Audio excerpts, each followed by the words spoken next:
Okay, so without further ado, let's kick things off with our conversation today. Welcome, everybody. My name is Dan Beaudry. I run an organization called LDP Connect. We are the community of early talent development professionals. We are essentially a group of people who run early talent development programs or support them. We do quite a bit in terms of events, in terms of research, in terms of a full calendar of calls. And one of the things that we get to do is to interface with you guys and the expertise that you all bring to your jobs. And today I'm excited to have a conversation with Mr. Vince Bond of Synchrony to tackle an important question in our community, which is how can we build a strong sense of community in our early talent programs?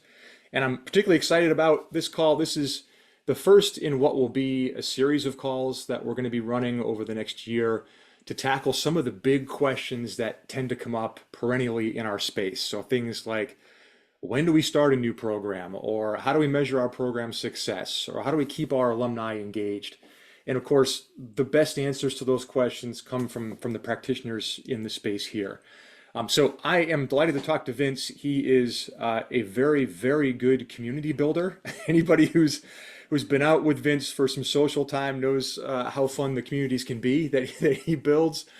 And so we've got some questions for him to dive into how he builds community and some of the specific things that he has going on at Synchrony. So Vince, first of all, welcome. Thanks for joining us today. Appreciate it. Yeah, always glad to hear. So let's just start by learning a little bit more about you. Can you tell us about your background? What led you into early career? Yeah, so I actually started my career in an LDP program. So I came right off of campus. I was one of those like late blooming recruits. So looking back, I'm one of those people that probably shouldn't have gotten into an LDP because I started recruiting in like April or May. But there was room left in this brand new LDP. It was with a company most people know, Macy's.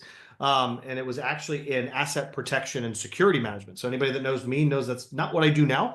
I was actually, my first day on the job, I was kind of a on the floor door guard investigator.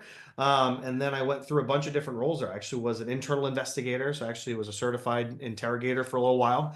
And what I learned was I was really good at interviewing people. And but when I interviewed them, I fired them. So after a while, I realized I didn't want to fire people anymore. I wanted to hire people. So critical experience later, I stayed close because I was in that LDP. I stayed close to campus recruiting. I went back and did some more and found myself on a recruiting team before you knew it. I ran a bunch of different recruiting programs through Macy's over the years that I was there. And then right when my current company, Synchrony, was IPOing, they were looking for someone to come in and help with program management, recruitment, as well as some of the actual talent acquisition work that they were doing. So came over and was able to start my work here at Synchrony, which was a blended role of half programs, half recruitment. And I've basically done every job here. Now I have the pleasure of leading our business leadership program at Synchrony. I've been here I've been here about 9 years and change. So going on the 10-year mark probably next year. So excited to have gotten to do all of that work, but have been everything from a road warrior to a program manager to an events manager, basically a Synchrony cruise director at some point. So I do a little bit of everything here when it comes to early careers, but that's a little bit about how I got into early careers. I kind of came off LDP and ran right into campus recruitment. Interesting. So anything that you learned in your interrogation techniques that you carry over into your job today?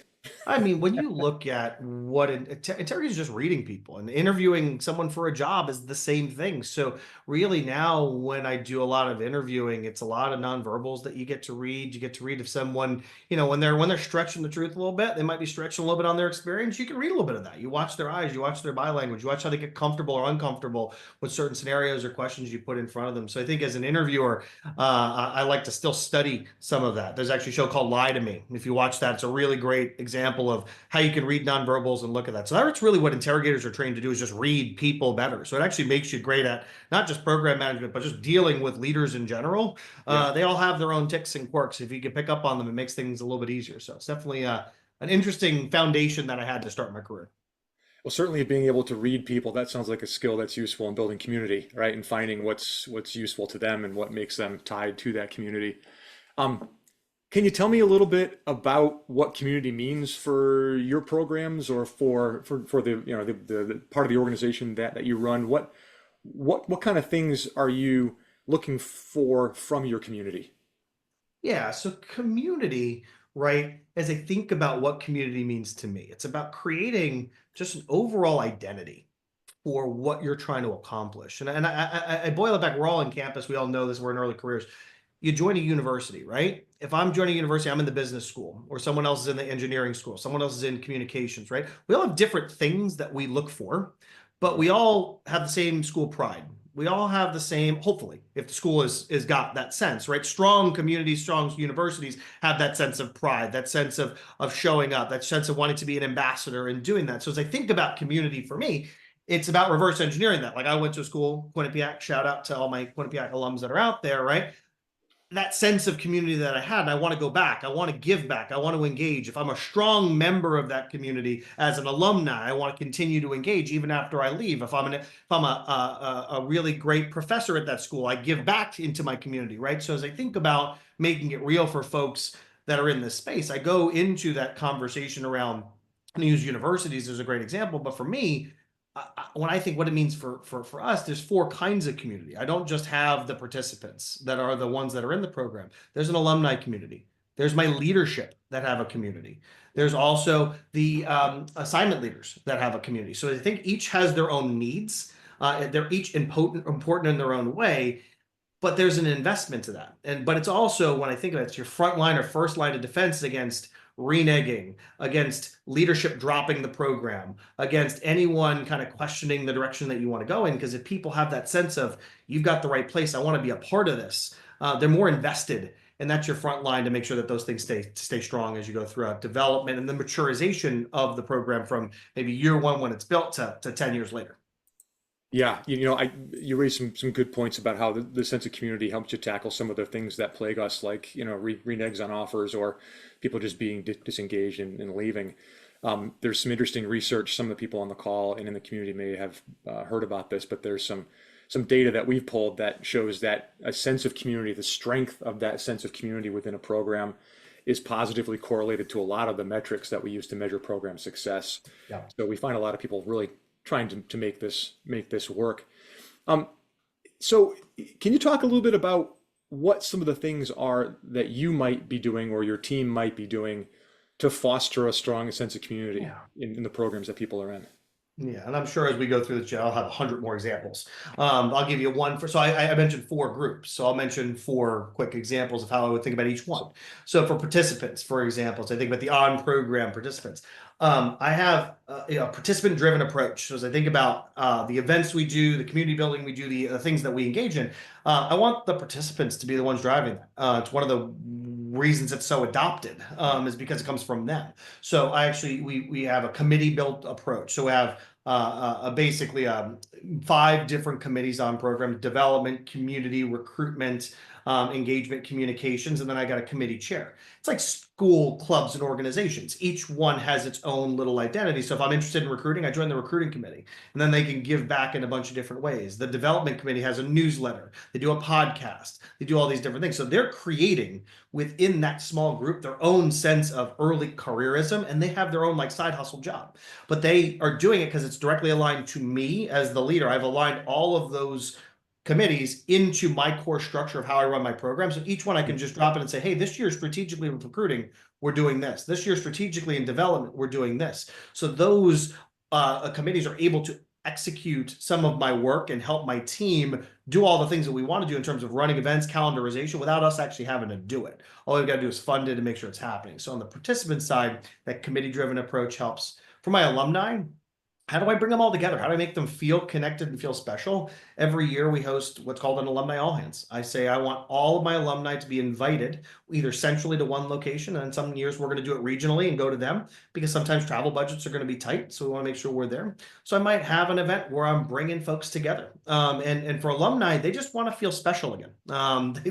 They were on this 2-year program, they did all this really great stuff, and then they go out into the real world, into their real job, into that bubble, bursts a little bit. And they just want to come back to it. They want to have leaders say that they're high performing. They want to see different things. They want a new piece of swag because they haven't had one in 2 years, right? That kind of stuff is the simple things, especially with alumni, because they don't have a lot of time. So you pick a day or two, you bring them together, you get that nostalgia of program, and that keeps someone with you for another 6 or 12 months because they feel reconnected or re-energized is the word I most often hear when the alumni come together in that all hands. So that's one thing we do.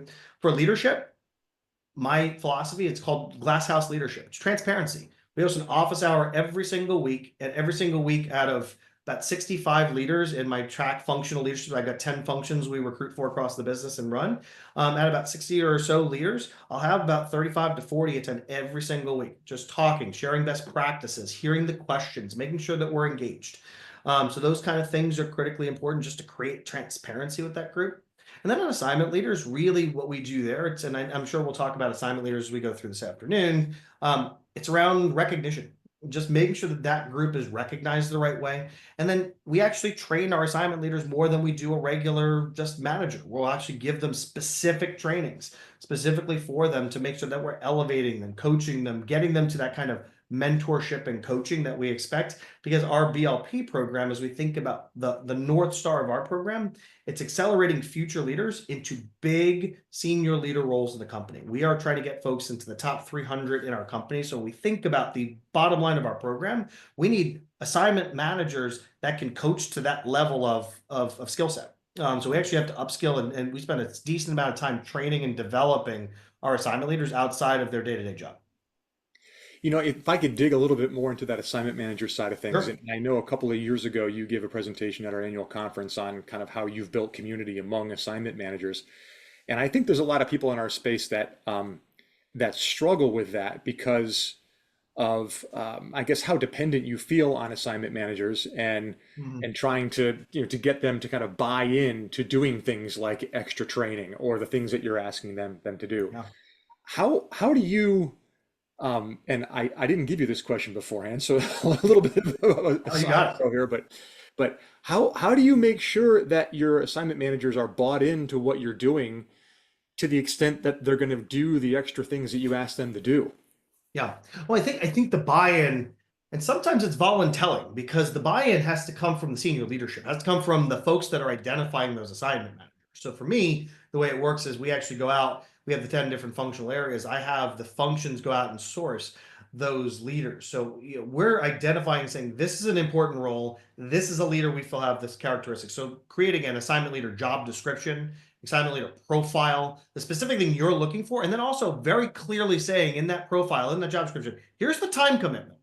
Because it ain't going to be, it's a job on top of your job. Like as you think about being an assignment leader, you're doing that. But we're also going to recognize you for being an assignment leader. We're going to give awards for that. We're going to promote that. We're going to spend time making sure you feel recognized if you come. So the extra time commitment comes with value. Mhm. The training is value, and you have to sell the training as value. But some of that, Dan, to your point, when I'm going to say, come take extra training, or I'm going to say, hey, hop on these extra calls and do this extra work, and this is one of the things as I talk about, like if you're launching a program, if you're setting it up, right? Community starts with you as the leader. You've got to be able to stand up and right, wrong, or indifferent, the people in our jobs, we're used car salesmen at some point. You've got to sell it. Like you've got to make people excited about it. You got to show the value.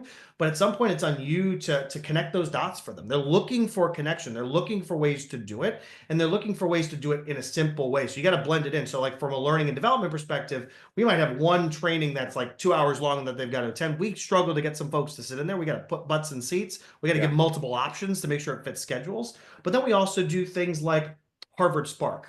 It's a 15-minute podcast versus having them do a training for an hour. And we give them throughout their experience bite-sized things that they can eat and chew and learn from. And we can actually audit automatically because we can see who goes into the system, clicks and listens to the whole thing. We don't have to go and like look at a participant list to make sure people were there. We've actually automated the training so we can say, all right, who's on the naughty list?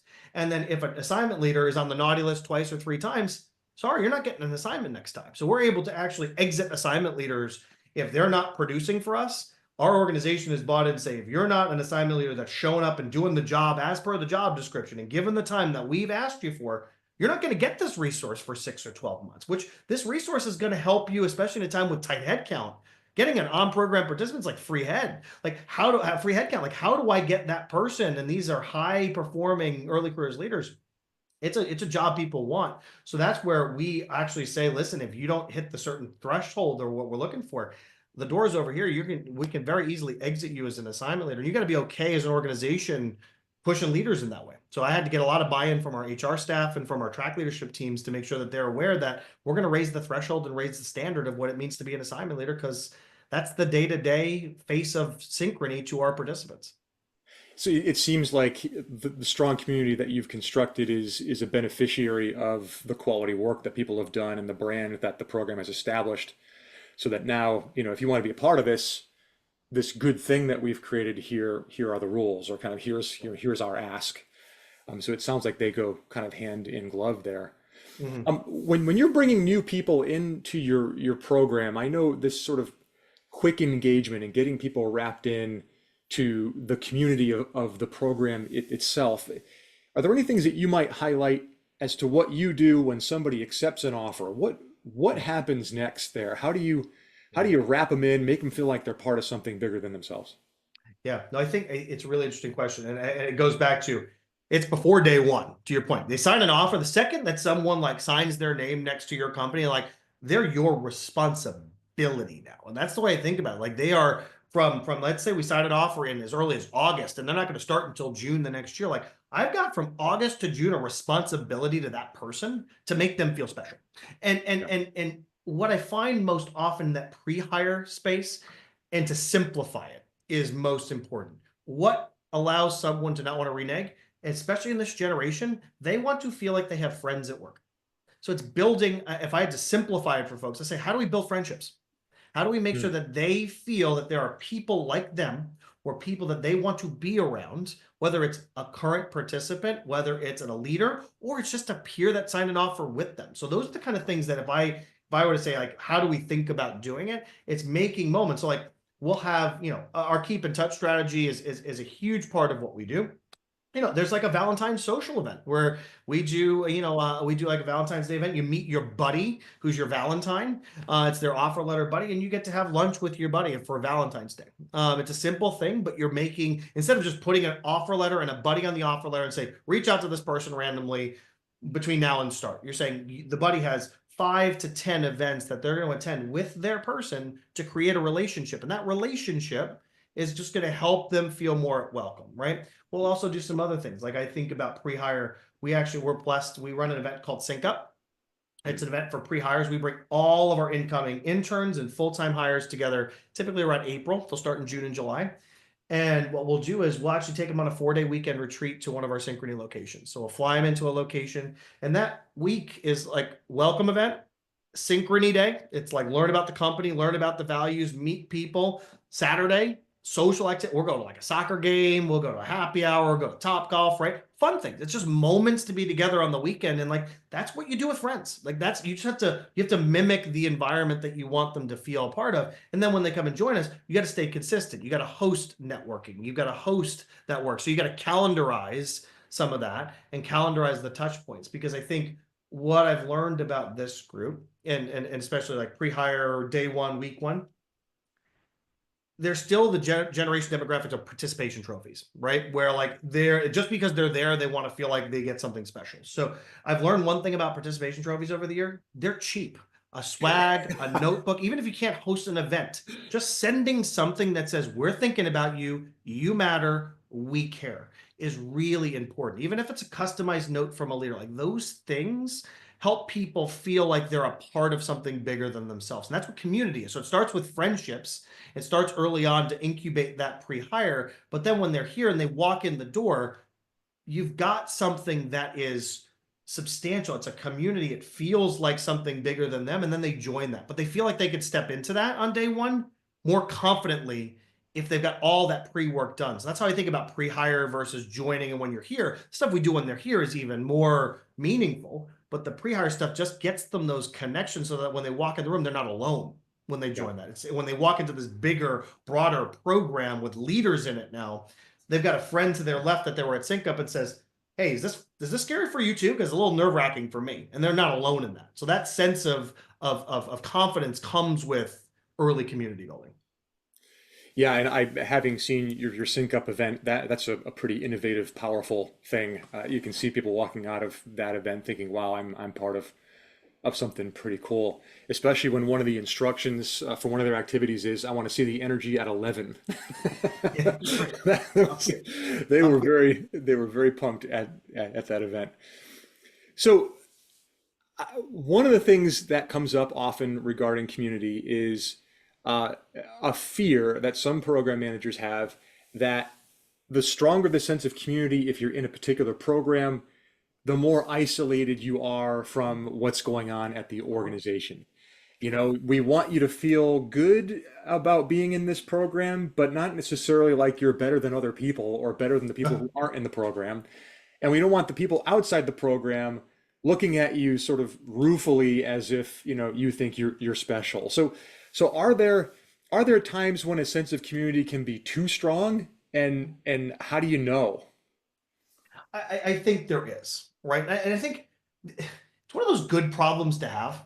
You know, as I weigh the problems I want to take, and as a program leader, you got to decide which things you're going to let hit you and bounce off and what things you're going to take personally. If someone looks at my program and says, man, those people are a little privileged, well, they are. We've identified these as future potential leaders.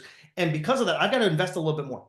And that's why the purpose of the program. So I always drive back to, if you have a strong purpose, right? And people understand that purpose, when there is more investment in that group, there's an understanding that that investment is purposeful. But if you're just spending and doing and there's not purpose behind it, then there's where that sense happens. A silly example of this. We had, so one of my committees, they do wellness work. So like, we're going to do a solid core class, which is like a workout class. Like, yeah, let's do a solid core class. Great community, active bodies is the name of the committee. They're doing this really great stuff to keep people active and healthy. I'm like, awesome. The early careers folks that like to do that. That's a small little niche of the community could do it. We're on like a town hall call and they mentioned the solid core class. They put pictures up. And then I got like leaders in the program like, well, why don't we get to do solid core class, right? So it's silly stuff like that where you don't, sometimes you got to understand the gravity of some of the decisions you make, even though it seems like a small little decision. Outside looking in, I look at that and say, well, why does that group get that attention? And let's take it to the next level. Why does that group get to sit with the CEO every quarter and have a one-on-one? Why Mhm. are they special? So I think when you talk about a community, and this is where I talk about, it's got to be something bigger than just a set of words on a page. Mine's the Business Leadership Program, or BLP. If BLP and the participants don't drive it, I think the strong community drives performance, not just of the participants, but of the leaders, the assignment leaders. That performance, as long as that performance is elevated, then that strong sense of community, even if it sometimes rubs someone the wrong way, wow, these leaders are strong leaders. But that community, I believe, is a driver of performance. Like that community fosters belonging to the organization. And when I trust and belong, I'm going to perform harder, stronger. I might work a few extra hours because I love being here. Right. So I think what I find is, as long as my participants are walking the walk, and they're actually doing the work at the level that I expect them to do it, and the organization does, and we talk about accelerating them into big jobs, and they continue to accelerate into those jobs, I get more space to do fun, cool things that might Yeah. rub someone the wrong way. That might say you're a little bit privileged on program, but as long as that privilege and those things that I do drive and lead into performance, and I have to tie and make sure that those things are happening, right? And as long as that stuff happens, that's where I buy myself a little space to be able to do some more of those things. And if I do rub someone the wrong way with solid core, like, we can get over that. We can work around that. I'm not going to let that sink in to say, man, I got to stop doing this, because it does help those folks show up and be at their best while they're on program. So like, those are the kind of things that we have to do to set that, but also set their expectations when they're on program. You know, just because you get these things, understand, because you're on this program, we're doing this. As you get toward roll off, when you join the general population, you might not get some of these things. So making sure that they understand the me versus the we, and how do we come together, and how do they think organizationally about in business impact and the kind of impact that they need to have in order to have these opportunities. Yeah, I imagine that a strong sense of community is really good about holding people accountable, right, to the Mm. expectations of the group. If you're part of this special community, here's what the community believes this is all about and what your role is and other people's roles. And so everybody kind of, you know, moves to meet that expectation. Yeah. You know, in our communities, I don't have to tell you this. Anybody who runs a program knows that you've got stakeholders at all different levels, right? You've got participants that are pretty junior coming into the organization. You've got, assignment managers that are usually some middle tier person there, and then oftentimes you have program sponsors that are looking for, maybe different things, or they have a different perspective on your program. How do you how do you gauge and understand the shifting perspectives on your program from people at those disparate levels? How do you stay connected to what drives their involvement or their loyalty to your brand and your community? I mean, are you regularly surveying people? Is there just a sense that you have? How do you keep on top of that? Yeah, I mean, I would say for me personally, right? My job now in the organization is an educator. I think of myself as a multi-generational nerd, an educator, an early careers professional, a COE best practice leader, a thought leader in the space. And the job is to go out and talk to people. I have all at all levels of the organization feedback moments. And a lot of it's like roundtables or state of the unions, the way I think about it. So like for my executive leadership team, CEO and all the reports, every single bi-yearly, twice a year, state of the union. Here's what we're doing. Here's what's new. What do you need from us? What are we not doing? What do you want to see more of as the senior stakeholder? That conversation has to happen because if it does, they feel bought in. That's going to fall all the way down to the bottom. So if the senior stakeholders are bought in, they know that you're doing great work. You're always iterating. You're bringing the fresh ideas. You're showcasing how we're impacting the organization. You're talking about talent and how it's accelerating, like all the things I tied to. So for me, it's that roundtable starting with the executive leadership team. Then, as I mentioned, every other stakeholder in the function below the executive leader team, there's a weekly office hour. And I have every month, I see at least every single member of the track leadership team, at least one of those 4 calls every single month. And we're talking about stuff. We're having them talk to each other. And then when we're at events, the great news is we have this common call where we're all together.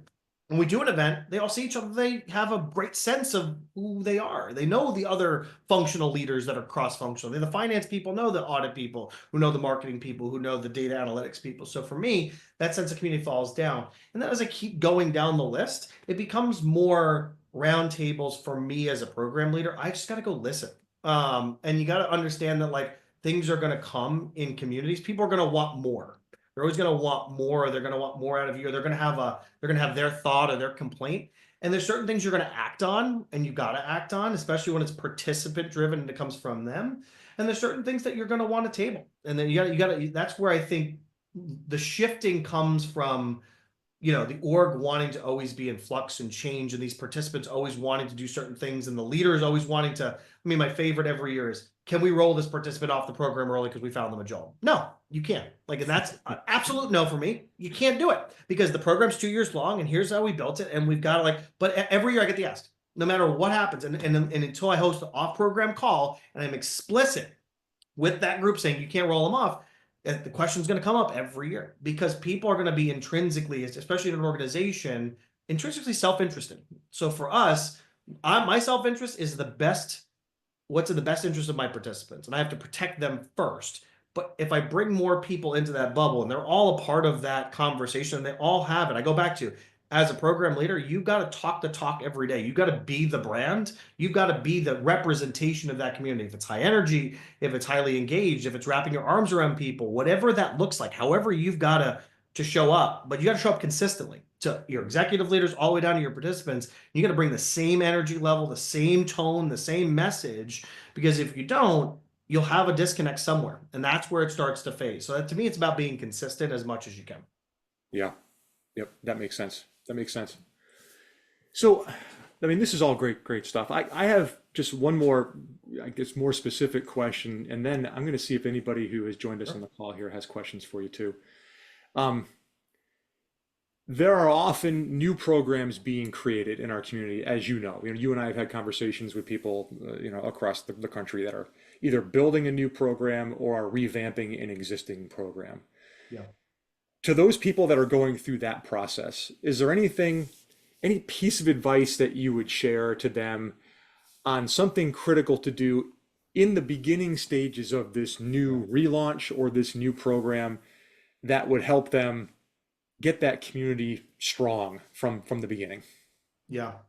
I think it starts with, we talk about maturity of programs all the time. Where do you start? I think it starts with you have to commit when you're having these discussions. What is the North Star of your program? Like, what is your purpose? What is your, not just you as a leader individual, like what is Vince's purpose? Like I know what my purpose is, but what is this program's purpose in the grand scheme of this organization? And what's the commitment level that the organization is going to have? Hmm. Because the varying levels of commitment are going to decide what steps you take next. If your organization is not bought into early careers, you're going to spend a lot of time selling the idea that early careers is a strategic imperative for your talent pipelining. But if you don't have that North Star and you can't charter toward it, you can't make any of those decisions, right? So like, and the way I think about that, you know, decisions you make in year one seems so huge in year one. Like, what's the rotational structure? It seems like Everest on day one, right? But when you get to year five, it's a grain of sand. It's like, oh, that was that little decision we needed to make back then. It seems so easy. The year five problem, a lot of people in year one start to think about the year five problems. The rotational program seems like Everest. The year five problem is the galaxy. Like you can't even get to that yet before you solve some of those baseline easy things. So the iterative approach that you take, I think, is critically important, but it's all grounded in because if you think about a North Star, it should tell you what the purpose is. So for me, like at Synchrony, right? We're not just identifying and hiring early careers talent. The North Stars were identifying, hiring, and then trying to retain high potential leadership talent to set up for executive bench. Very clear direction. Yeah. Executive bench is 300 people in an organization. Hmm. That is super clear for me. Every decision I can make. And now I know that our expectation is to put people in those seats. I got to do a lot to get people in those seats. Yeah. If my North Star was to hire or retain early career talent to fill AVP level jobs in the organization, I have way less work to do in terms of development, leadership curriculum, all that kind of things. I might just be trying to get people in the door, put their butts in the seats, and make sure that I got enough people in those seats every year, right? And that's going to change the type of community building I do. That's going to change the type of engagements I do. That's going to change a lot of the things that I do as I think about that work. But once that is set, once you set what your KPIs are, once you set what your North Star is, once you have that, every decision you make, it goes back to the tone you set. Once you have that and you've got your marching orders and you can go around to everybody, your job is to sell it. Your job is to go out and get people on board. And then when you bring in participants, especially early on, every one of their names, their life stories, what that is, like the more engaged you are early on with the participants, you learn who they are as people, and then they can act as your ambassadors and stewards to the next group. Year five gets a lot easier when there's 50 to 100 other early career people that have been in your program, been in the shoes, willing to give back for you because you cared about them early on, because you cared and built such a strong core. I look at my program, I got out of the first 50 people we hired, there's about 25 of them left. So half the group is left. That was almost 10 years ago. We've got people at SVP. We've got people high-ranking VP. They are big leaders in the organization that can change the entire course of my program and help me get buy-in from senior stakeholders that I didn't even have before. So that's strong. But I know them. I mean, I've known them for 10 years. I know their life stories. I know their kids. I've been to their homes. Like I understand because I cared so much early on. So that would be the two things I think about is that strong North Star and then truly connecting individually as much as you can to those first few cohorts to be as plugged in as you can, because they're going to really help you steward change over time. That makes a lot of sense. And once you have an established North Star, it's easier to build a brand, and then people rally around the brand, and then there's a sense of moving someplace together, from which all good community feeling comes. So, so thank you for that. That sounds great. Are there questions from people who are on the call with us? And I believe that you all have the power to unmute yourselves. If you don't, then maybe you could type a question into the chat and I'll read it out. But anything that anyone would like to ask Vince?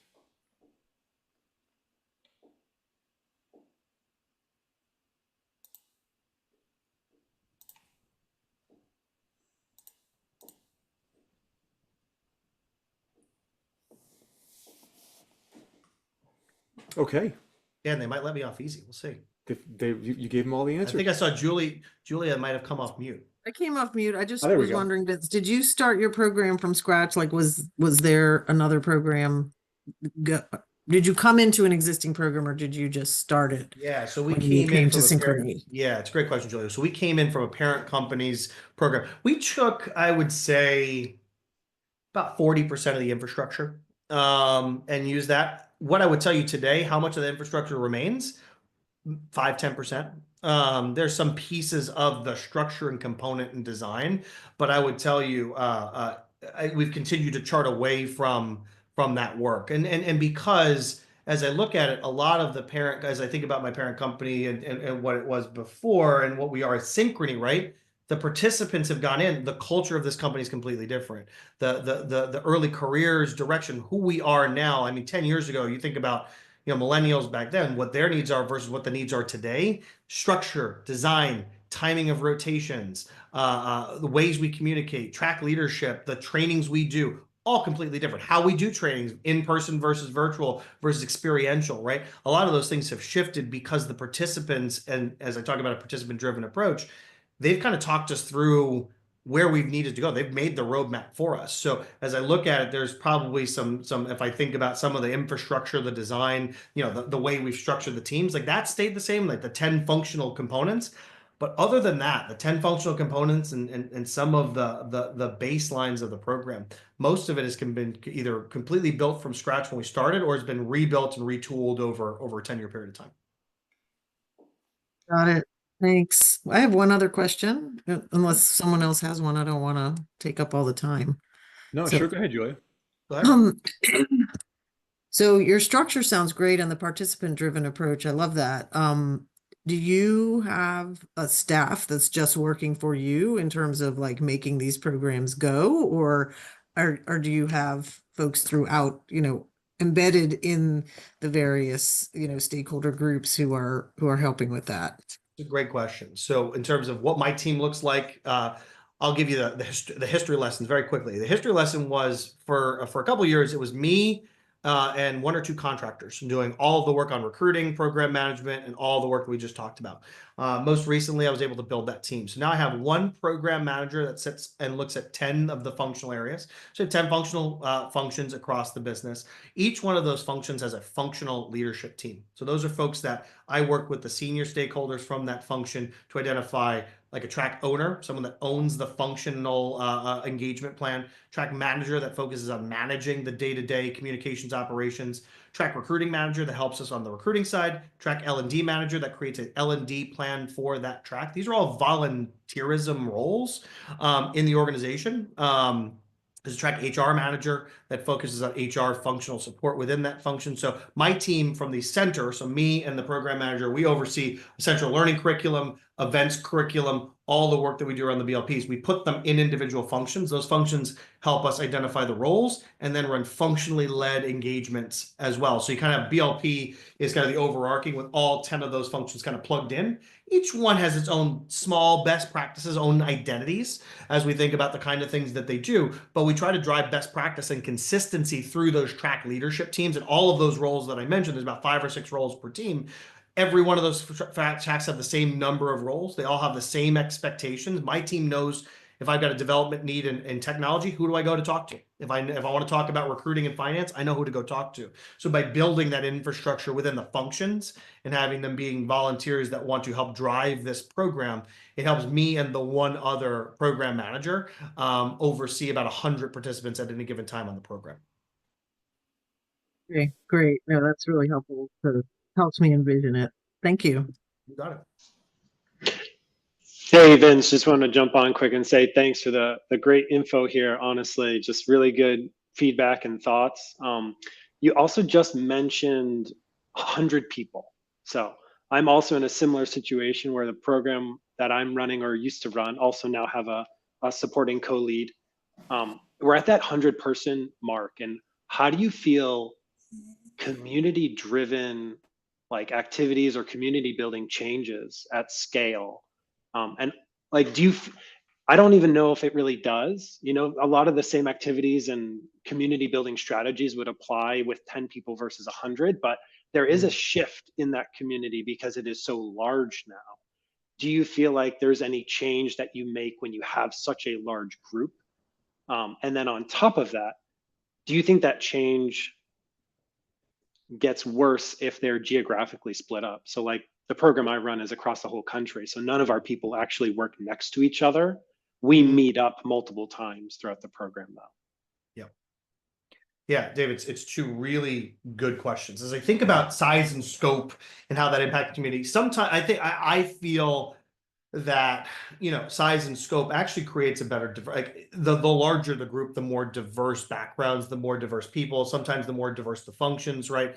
So for me, that just creates a more cross-functional group. It creates a larger group of people to engage in there. The largest challenge when you start to scale up is, well, you know, that solid core class, I can't have 100 people in a solid core class, right? So what I think you find, and what I've tried to do when we scale up in size, is you create a large community with smaller co-communities, right? So when you think about it, I mentioned there's all different kind of committees and activities that they can do.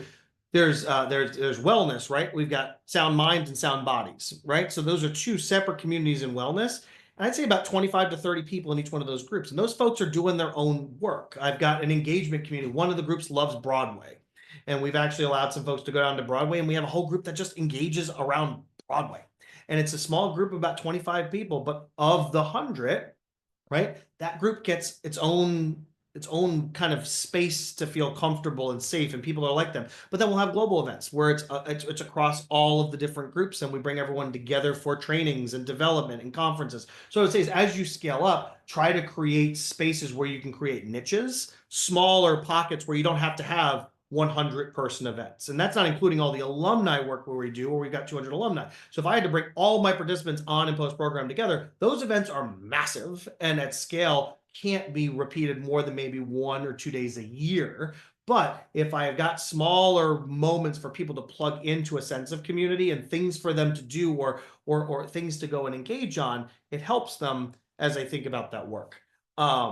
Geographic dispersion is always going to be a fun challenge, because what I would say is we're not trying to, because you're gonna have some places in certain companies where like you've got more people focused. Maybe there's an HQ location that has a smaller group of people together, or there might be a lumping of groups versus individuals out there.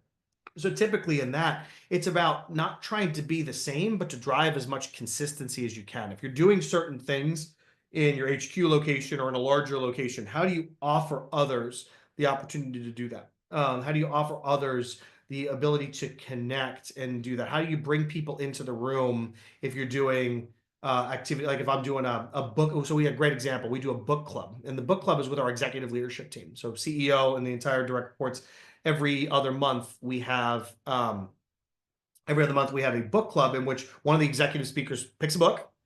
You read the book and you get to go hang out with the executive leader and have a conversation about not work, but a cool, fun topic that's actually interesting to them. So that book club, when we do that, no matter where you are in the country, we just got to have the right technology to bring you in the room. So it's trying to find ways to scale and scope some of the cool things you do.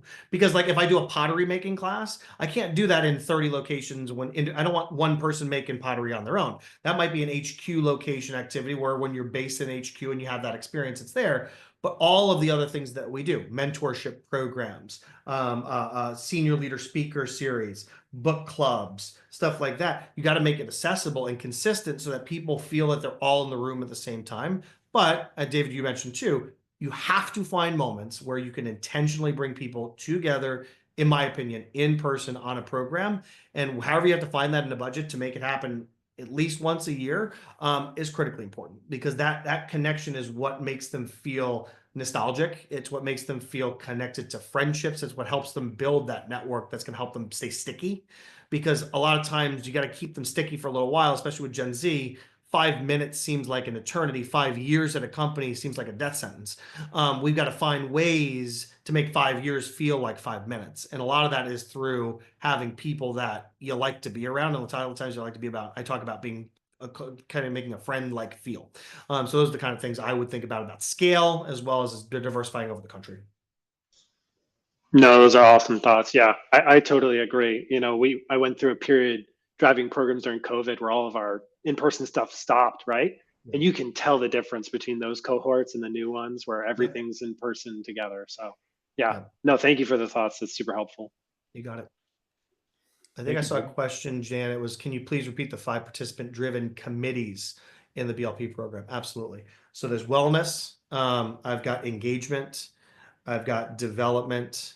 I've got community, and I've got recruitment. And each one of those strategically, as I think about my priorities as an organization, all 5 of those things are things that I look to drive in my community. So literally I have them ideate some of the on the ground, because as we talk about like a common mistake you can make, thinking that as a leader of the program what's best for your participants, like and just forcing your ideas upon, like, oh, we got to go do this thing or this training because this is what people will want. You don't know what they want until they say, until the words come out of a participant's mouth, like it's not what they want. And that's what I've learned over years of making that mistake is giving them the ability to speak up, to tell you that was really bad, that was terrible. And like the amount of times I've hosted a terrible training, can't even count. But we tried it, and then we moved on and we said, what did you like about it? What didn't you like? Because we thought the skill set was something that you'd want to get. So if we want to have you deliver the skill set, like what about that training was good, what wasn't? And then we iterate, and then we try again next year, and then we try it again. And now after 10 years, we've got a great L&D approach where everyone loves the classes we put them in because they were the ones that helped us develop the class. So that's how we got better at some of that. But having those committees tie into my strategic imperatives, like development or recruiting or wellness, helps ensure that they're getting access and they're having a voice in the things that I think are strategic priorities for the organization. Thank you, Vince. I feel like you could open up a side gig doing some individual consulting engagements with people on some of the exciting things that you're doing. Yeah. Are there any other questions?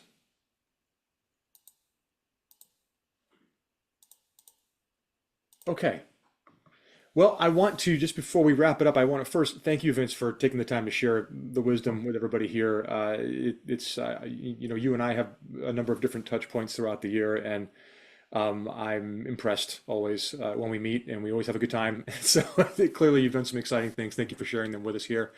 I want to remind everybody too about a couple of things related to LDP Connect. Please register to join us for our annual conference, which will be in Cincinnati for a couple of days. It's kind of cool. We're going to be at the Great American Ballpark, which is where the Cincinnati Reds play. We've got some really cool speakers lined up for that event as well. We are also in the midst of collecting data for a survey on early talent practices in Europe. So if you have colleagues over in Europe that want some free benchmarking data, just have them participate in that survey, and they'll get that. And then just a reminder, I know you found us for this particular call, but if you go to that meetings page that we have a full calendar of events. Vince is our sort of inaugural kickoff to this series. We're going to have some other experts in here talking about different things, so we hope that you'll join us for that. And we're putting some links into the chat now, so you can check out some of the things that I just mentioned. Otherwise, thank you again, all of you, for being here. Vince, thanks for your collegiality, and we hope to see you all very soon on the next one. Have a wonderful weekend.